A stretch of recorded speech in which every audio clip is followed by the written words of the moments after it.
Eh bien, nous voici donc à La Sirène pour cette 27e édition du Festival de La Rochelle, le Jazz Festival organisé par l'association Jazz Entre les Tours. Et j'ai l'immense joie d'être en compagnie de son président, c'est Ludovic Denis. Bonjour. Bonjour. 27e édition, vous avez repris les rênes depuis l'année 2000, je crois. 2020. 2020. Ouais. Comment déjà vous avez vu l'évolution de ce festival? Bah, moi, je suis rentré comme bénévole dans l'asso en 2009. Et à l'époque, c'était un festival qui était un peu itinérant. On jouait dans des petites salles, dans la CDA. Il y avait toujours quelque chose sur La Rochelle, Lancan, voilà. Mais il n'y avait pas un lieu défini pour le festival, pour toute la durée du festival. Et quand Laurent Pironti, qui est actuellement vice-président, qui est dans l'asso, a pris la présidence c'était en 5 ans avant. 5 ans avant, donc ce qu'on a fait, c'est qu'on est allé s'installer à Giraudot, à l'espace Bernard Giraudot, qui est dans le quartier de Mireuil. Et là, on s'est installé. Et on faisait toujours une soirée en plus à La Sirène.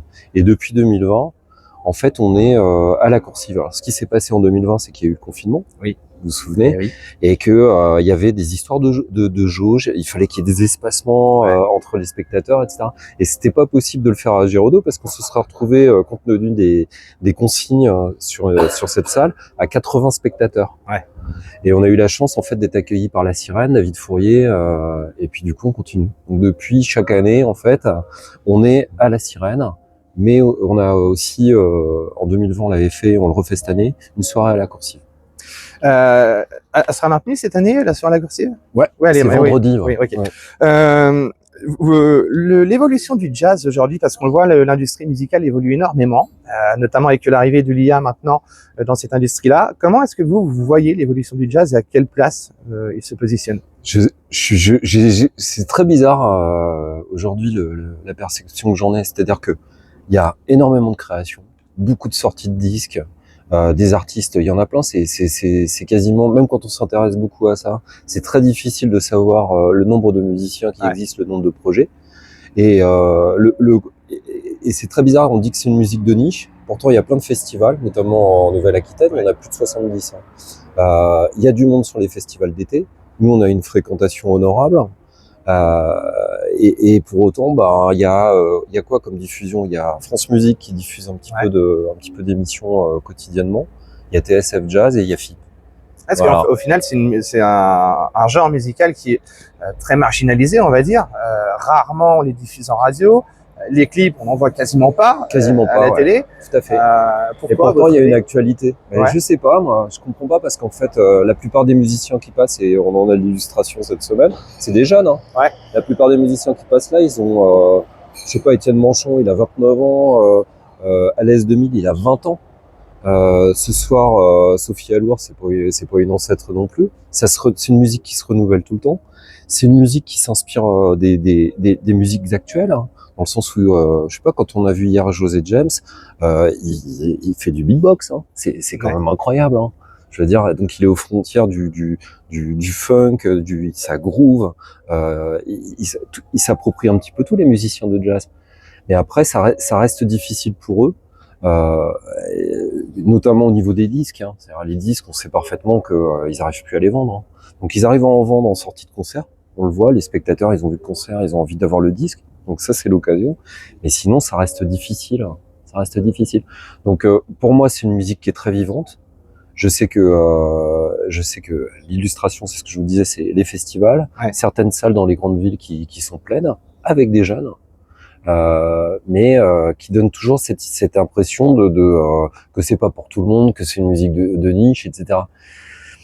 Moi, je sais pas trop. Alors nous, ce qu'on essaie de faire, c'est d'ouvrir au maximum, de s'adresser au jeune public. On propose toujours des spectacles pour le jeune public. Quelquefois, on fait des choses pour les lycéens, on va dans les écoles, on fait des choses comme ça. Voilà, mais je pense que c'est juste une question d'initiation. Il y a peut-être des gens, ils osent pas, quoi. Ils se disent, c'est pas pour moi. Ce soir, on va parler de la programmation. Ce soir, on a en tête d'affiche forcément Sophie Alour, qu'on a eu la chance de rencontrer au New York Jazz Festival, d'ailleurs qu'on embrasse, qui nous regarde, je le sais. En première partie, on a Valérie Chain qui a fait ses balances à l'instant. Il y a aussi une troisième personne dont j'ai mangé le nom. Il y a Olivier Huttman. Voilà, merci. Et Lamine Sissoko. Belle programmation, fier d'avoir justement des gens comme Sophie Alour ce soir. Moi, je suis ultra content. Sophie Allour, ça fait des années que j'ai envie qu'elle vienne au festival. Elle a un très beau projet. Hein. L'album qu'elle a enregistré, elle l'a composé en fait pendant le confinement. Ouais. C'est un album très poétique. C'est une musique, ça va être un moment de grâce, quoi. Donc je suis très content. Et en première partie, le duo qu'on a, c'est pas n'importe qui. Hein. Olivier Huttman, c'est quelqu'un qui a, quand on regarde son CV, il a joué avec énormément de gens. Il a composé plus de 200 musiques de films, pour Tavernier notamment. C'est un des plus grands pianistes français. Ouais. Alors il est sur plein d'albums en sideman. C'est quelque chose, quoi. Donc très belle soirée, cohérente. Et sur le Jazz Club qu'on propose à 18h30, on accueille Valérie Danchev sur le groupe Akoda. Donc c'est de la musique, elle est réunionnaise. Ouais. Et c'est jazz. Hein. C'est super quali, ça va être une très belle soirée. On l'avait déjà accueilli dans le festival à l'époque où on était à Giraudoux. Oui, mais il y a 2 ans, je crois, il me semble. Il y a plus longtemps. Il y a plus longtemps, ouais. C'était avant 2000. Quand on est président de l'association Jazz Entre les Tours, est-ce que ça donne pas envie, personnellement, de faire soi-même de la musique? Moi, j'aimerais bien, mais malheureusement, je suis pas musicien. Mais comme quoi, on peut mener un projet sans l'être. Donc, ce qu'il faut, c'est s'entourer de personnes qui sont compétentes, bien entendu. C'est ce que je fais. Moi, c'est une activité bénévole, hein. Voilà, qui me prend pas mal de temps. En fait, puis dès que ça se termine, en fait, il faut recommencer. Ouais. C'est le principe des assos. Mais je suis bien entouré parce qu'en fait, on a une personne là qui porte le bout de son nez, Léa, qui travaille chez Cristal Productions et qui travaille pour nous. C'est elle qui fait les feuilles de route et puis toute la partie technique. Cristal Productions, la prod de La Rochelle, tenue par Eric Debeg. Tout à fait. Oui, c'est notre prestataire. Ouais. Donc c'est forcément un festival de qualité. Ça se termine dimanche, c'est jusqu'au 13. Sans nous dévoiler, parce que je sais que vous ne le direz pas, il y a quand même une certaine confidentialité dans tout ça. Est-ce que vous avez déjà des idées pour l'année prochaine? Pas encore. C'est-à-dire moi j'aime bien finir l'édition et après on se projette. Par contre, ce qu'on essaye toujours moi c'est vraiment ce à quoi je pense, c'est essayer de capter dans le public les attentes un petit peu. Donc ça paraît comme ça un petit peu, mais on ressent quand même ce qui va attirer plus le public sur certaines soirées que sur d'autres. Donc nous, l'objet, on n'est pas c'est une association, donc c'est pas une activité commerciale. Il faut aussi qu'on puisse s'y retrouver. Bien sûr. Donc c'est imaginer aussi ce qui va pouvoir, dans les tendances de l'année prochaine, pouvoir toucher le public. Donc c'est ça. C'est proposer au public en fait une offre diversifiée sur les 5 soirées qu'on va proposer, de l'instrumental, du vocal, et à l'intérieur de l'instrumental, les différentes tendances qu'il peut y avoir. C'est que des soirées très différentes. Puis après, il y a des choses qu'on maintient. C'est le lieu qui fait.